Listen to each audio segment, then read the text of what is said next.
நபி ஸல்லல்லாஹு அலைஹி வஸல்லம் முதல் முறையாக ஹிஜாபை பற்றிய சட்டங்கள் நிறைவேற்றப்பட்ட போது ஆண்கள் எப்படி செல்ல வேண்டும், பெண்கள் எப்படி செல்ல வேண்டும் என்று மஸ்ஜிதிலே சட்டங்களை நிறைவேற்றினார்கள்.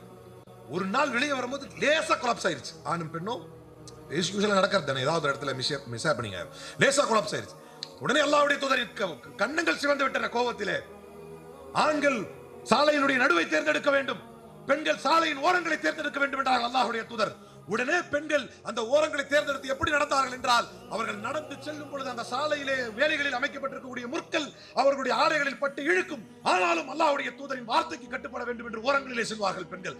அப்படி ஹிஜாபை பாதுகாத்த சமூகத்தில் பிறந்துவிட்டு ஹிஜாபை தூக்கி வீசிவிட்டு ஆட்டம் பாட்டம் என்று ஆடிவிட்டு இந்த மார்க்கத்தை இழிவுபடுத்தும் அயோக்கியர்கள் உருவானதற்கு காரணம் பெற்றோர்கள் பெற்றோர்கள் பெற்றோர்கள். பெற்றோர்களுக்கு மார்க்கத்தை பற்றி தெரியவில்லை.